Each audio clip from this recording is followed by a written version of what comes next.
I am a single Christian woman in my 20s, and since I don't have many friends in my local church, I decided to sign up to a website where I could make friends online. Some of the site members also used it for the purpose of dating, which was okay with me as I was open to possibilities.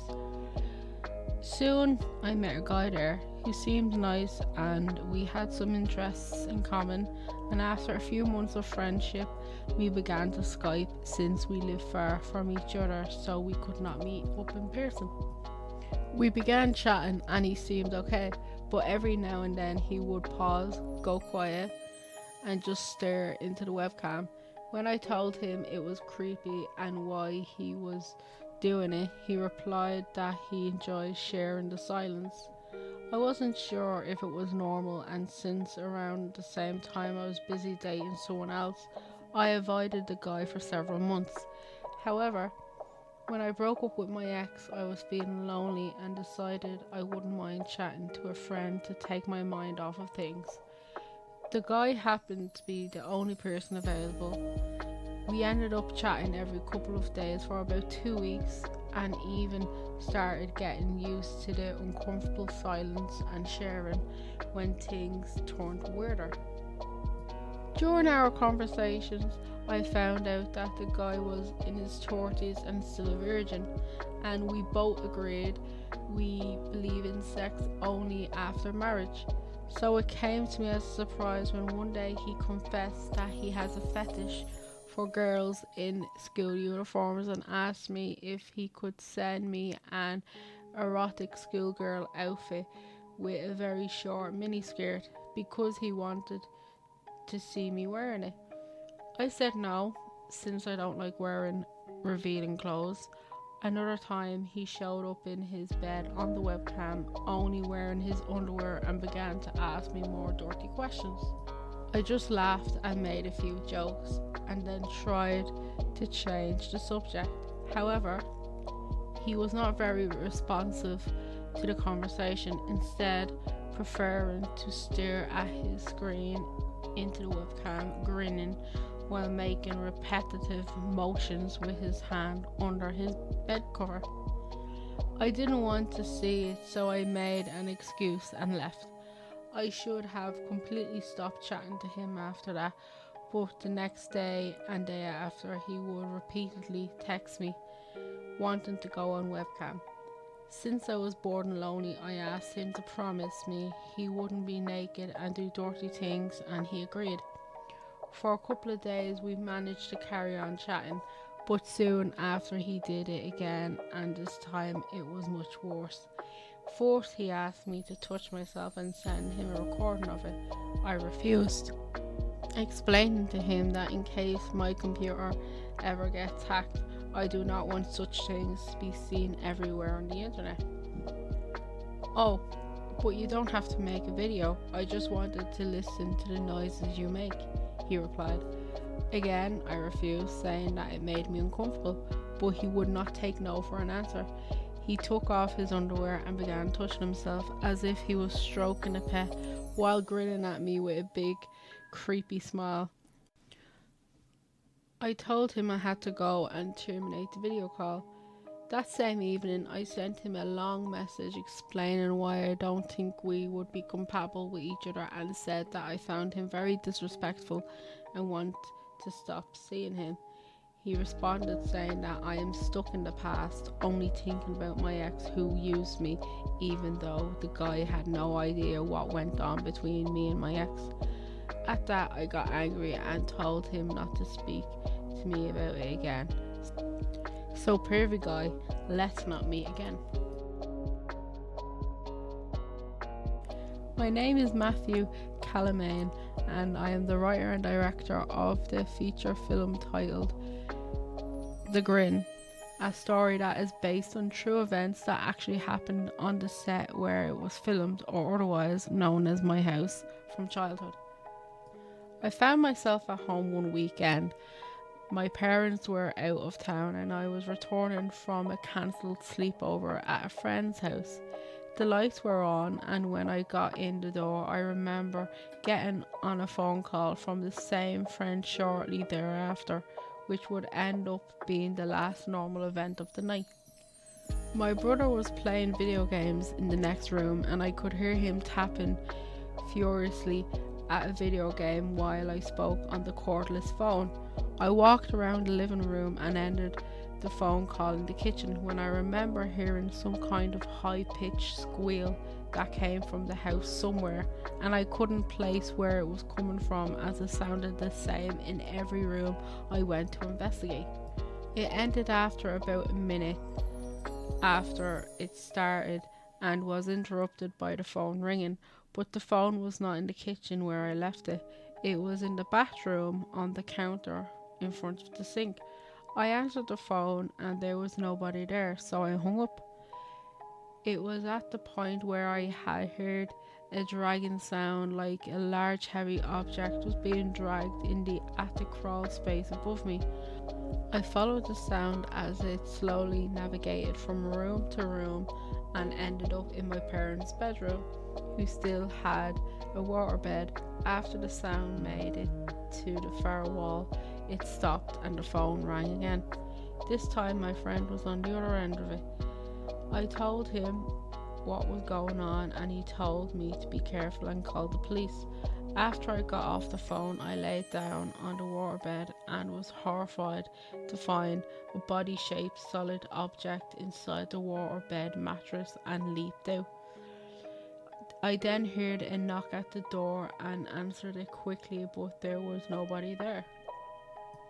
It was at this point where my brother called me from his room to check something out that he just discovered in the video game he was playing, and a little more than annoyed at his lack of interest in what was going on. I stormed into his room. There was nobody there. His bed was made, the room was spotless, neither the console nor the TV was on, and the controller was wrapped and unplugged. There was no way he could have hid and cleaned his room in the few seconds it took me to make it from the front door to his room. I had been alone the entire night, hearing for 20 minutes my brother playing a game that he was not present to be playing. The phone rang again, but again, it was not where I left it. This time, it was resting on the kitchen counter where I originally had left it. So I walked through the entire house to answer it.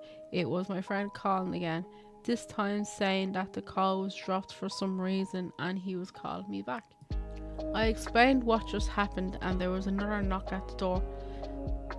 Since I was standing right next to it, I peeked out the window within 2 seconds of the knocks and there was nobody there.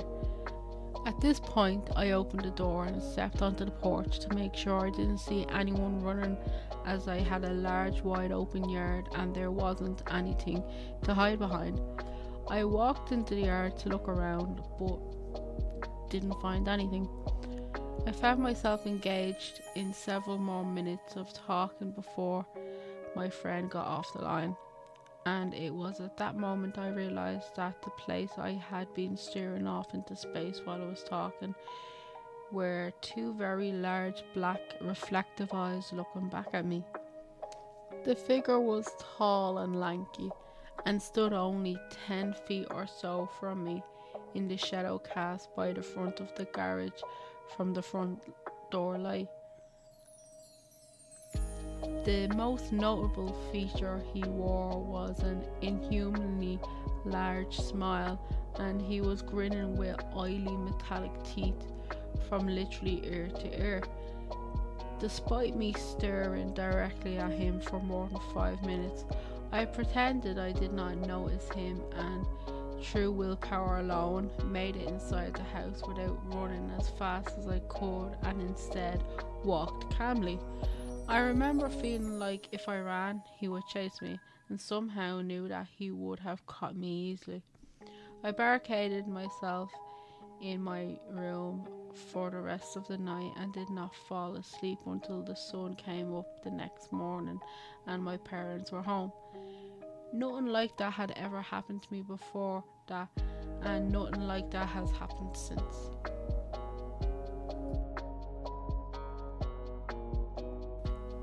This is a true story about an ex-friend of mine I tried to help through his terrifying obsession with a girl to no avail. I've always been the type to observe everything from a safe distance. Seldom am I ever brought into drama, but people come to me for a lot of advice. I've given my best and most sound counselling to friends, but this particular guy I knew was beyond any form of help. The guy, will call him Andy, I'll change all the names, made no point to cover up his psycho, from mumbling out loud to himself in the public to being physically harmful. Andy was quite the basket case. I started out knowing very little about him because I kept to myself, and come gym class, when we'd walk the track, I'd have my headphones in most of the time. When a girl began walking around the track with him and conversing with him, I instantly noticed, as I would overhear them talk about some metal bands I coincidentally enjoyed. I'm not really sure how I wound up in this group, but maybe one of them made a move to hang out with me, possibly my hilarious gay friend Mac. This group consisted of Andy the Psycho, Krista, Mac, and two other girls apart from myself. We had our subgroups. Krista and the other two girls were heavily into anime, whilst Mac and I would get into deep conversations about mysteries of life. Andy, on the other hand, mostly sat and listened to Krista.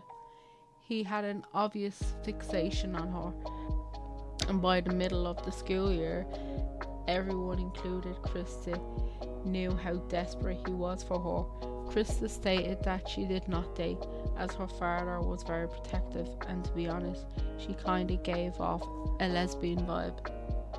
Anyway, despite her efforts to pull away from him, Andy was practically on top of her, forcing hugs she awkwardly yanked away from and making it known he wanted her.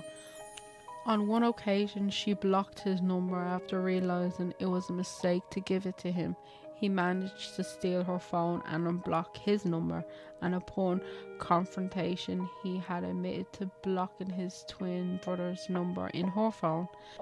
Andy absolutely hated his twin and never wanted to be compared to him, which would be expected as his brother was the charismatic one with lots of friends. Yet, Andy said on multiple occasions he'd wish his brother dead and joked about the joyful thought of killing him. I didn't judge harshly at first, but my friend Mac did. He would let Andy know what a creep he was. One time, Krista and Andy were talking as he'd taken his seat right next to her. He was telling her not to talk to his brother, and somehow in the conversation right in the school library, he slapped her for not listening. I'll never forget the fear and anger on her face, and from then on, even after his awkward apology, Krista let him know he should stay away. Unfortunately, he'd taken to talking to me all along, as I've always been a soundboard whether I cared to be or not. Every day on the bus it was Krista, Krista, Krista. Some days he'd just chant her name and get lost in his own thoughts of her. I would try to drop subtle hints that she's not interested, or at the very least to treat her normal and give her space. Apart from his desire for Krista, he was the most desperate guy I'd ever met. He would ask out every girl he met and spoke to for about a day. He would message me on Facebook about how he needed a girlfriend, and luckily I'd be in a relationship for 4 years by then, and he knew he couldn't have me. That still didn't stop him from hitting on me in such menial ways I didn't realise at first, including a near promposal. He'd once just typed my name, and when I asked him what was up, he simply said, "You're beautiful, but you look exactly like someone from my past, and it makes me sad remembering her every time I look at you. I miss her." He definitely had a knack for making people uncomfortable, and some days I couldn't help but ignore him. Krista evaded him till high school graduation, but Andy's obsession only seemed to intensify. I genuinely thought he could be helped and I could get through to him whilst keeping my own distance, but he set off too many alarms. Firstly, he was training for some entry into a military boot camp of sorts and was discharged for reasons in relation to his mental state, though he wouldn't get too far into it. Secondly, every day he would write me at weird times early in the morning to tell me, "Help, I can't stop thinking of her, I am in love with her." This was clearly not true, as he'd made moves on me and other girls in the time he'd known her. He made many implications that he would self-harm to get her off his mind, but none worked. He'd also somehow convinced himself that she wanted him and would frequently go to the grocery store she went to and say hi, though she kept her head down and ignored him. One morning I was browsing social media. He messaged me the usual, "I need her, I love her, help, I'm going crazy." I tried to help him analyse his feelings and come to his senses that he was fine and let her be. I thought, if he's hitting on other girls but claiming to love her, let's see what he says to this. I typed out, "Tell me what you do truly love about her." I cannot believe what he sent me next. It was the most ridiculous and degrading message I'd ever read about somebody.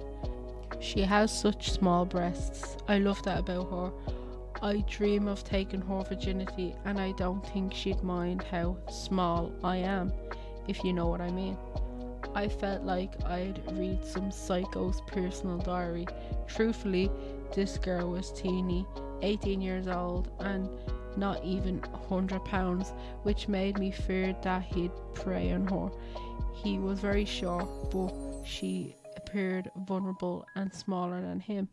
I was on the last straw playing therapist for this guy who clearly had no goddamn idea he was scaring this girl. Up to the last time we spoke, the worst thing he requested of me was to get a hold of Krista's new number somehow for him and attempt to lure her in to see him again. He grew frustrated with my decline and pleaded with me to help him obtain her address. Needless to say, the last night we spoke, I wished him well and told him I would not assist him in terrorising Krista. Then I blocked him, and it's been about a year since then. I just hope he got the help he needed, and I hope for her sake he hasn't found out where she lives by now.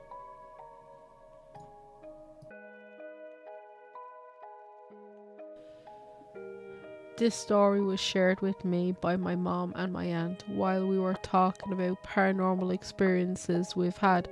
Also, this story really happened and was reported by the local newspapers in the 1970s.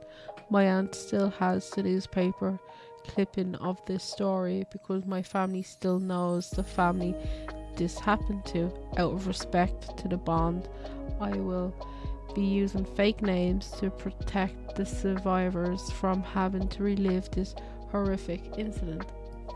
Anyway, my mum and her siblings grew up in a very strict Southern Baptist home. My grandparents had rules in place that would have drove any sane person into the depths of depravity, despite the fact that my grandpa had another family across town. A story for a different time. As I was saying, my mum had a strict upbringing, so she and my aunt, her closest sister of the bunch, would sneak out of the house sometimes when my grandparents weren't paying attention or were asleep. They shared a room, so they'd go to their room and climb out the window. During one of these excursions, at the time my mom was 17 and my aunt was 15, had two friends that were less than savoury they had known from elementary to high school. One of the friends was Brandy and the other was Lisa. A little background on these two. Brandy was also from a very strict home, so at the tender age of 16, she decided to leave her parents' home, drop out of school, and move in with a well-known neighborhood pimp against her parents' wishes. She started using drugs and prostitution after this relationship began. Unlike Brandy, however, Lisa was basically an orphan. She had been on her own ever since my mum and aunt had known her, and she knew things well beyond her 16 years. So one evening, after sneaking out to meet Brandy and head over to her house to get high on marijuana, my mum and aunt witnessed her pimp slash boyfriend beating her and John complaining to him about her not properly pleasing him, so the pimp threatened to kill her. My mom says they were scared because Brandy, though only 16, was also a mom at the time to a 1-year-old son. Luckily, he lived with her parents, but she loved him very much and went to check on him every day. According to my mom, Brandy's son was her world, so they didn't want the pimp to hurt her and take her away from her son. This account is important to the story. It wasn't the first time they'd seen him hit her, but they never saw him this enraged. Lisa finally arrived to Brandy's house and they all proceeded to get high. Lisa then tells Brandy that she fears for her safety and that she should consider leaving her pimp, but Brandy seemed unfazed and said he was just having a bad day. Well, after getting high, my mom and aunt hurried back home before my grandparents wake up and realize they were gone.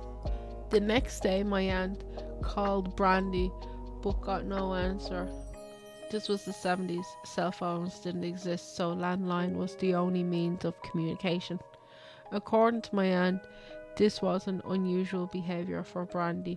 She may have been out turning tricks for an entire day, but they always keep in touch. My mom and aunt didn't agree with her dropping out of school and selling herself, but they never judged her because they had known her ever since childhood. Well, the next day, my grandma gets a phone call from Brandy's mom. She's hysterical and my grandma can barely make out what she's saying. After my grandma gets her to calm down, she tells my grandma that Brandy is dead and that her pimp boyfriend had murdered her. The newspaper reported the story as follows, summarised. Brandy had been out hustling the night before for her pimp boyfriend.